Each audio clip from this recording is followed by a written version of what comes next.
హైదరాబాద్ పెళ్ళికైతే వెళ్ళాం కదా, మాకు ఇచ్చే హోటల్ పక్కనే పిస్తా హౌస్ హోటల్ అయితే ఉన్నదనమాట. ఉదయం అంతా పెళ్లి హడావిడిలో తిరిగేసినాము. మేమైతే పక్కన హోటల్ కూడా మేము చూసుకోలేదు.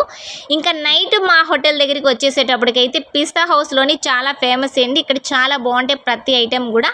బిర్యానీ తినకుండా వెళ్ళకంటే బాగోదు అని చెప్పారు. ఇంకా మేము ఆల్రెడీ పెళ్ళిలోనే మేము సగం భోజనం చేసి వచ్చేసాం కదా, ఇక్కడ ఏదో ఒకటి తీసుకోవాలి అని అనిపించింది అనమాట. ఇంకా లిచ్చి జ్యూస్ అయితే ఆర్డర్ చేసేసాము. లిచ్చి జ్యూస్ అయితే తీసుకుంటున్నాము. టేస్ట్ ఎలా ఉన్నది అనేది టేస్ట్ చేస్తున్నానమాట. ఇక్కడ తినలేని వాళ్ళంటూ ఎవరు ఉండరంట. ప్రతి వస్తువు చాలా బాగుంటుందని చెప్తున్నారు. ఇక్కడ నుంచి ప్రతి యూట్యూబ్ ఛానల్ బాగా ఫేమస్ అయిన వాళ్ళు ఉంటారు కదా, చాలా వీడియోస్ పెడుతూ ఉంటారు. అప్పుడు గుర్తొచ్చిందనమాట, ఇక్కడ చాలా ఫేమస్ అని చెప్పారు. వీళ్ళకి ఇక్కడ చాలా బ్రాంచెస్ అయితే ఉన్నాయంట. మనకి కాస్ట్ తగ్గి ఉంటాయండి ఇక్కడ కూడా. ఈరోజు అయితే లిచ్చి జ్యూస్ కూడా చాలా చాలా టేస్టీగా చాలా బాగున్నది. ఇక్కడికి వచ్చిన వాళ్ళు మిస్ అవ్వకండి.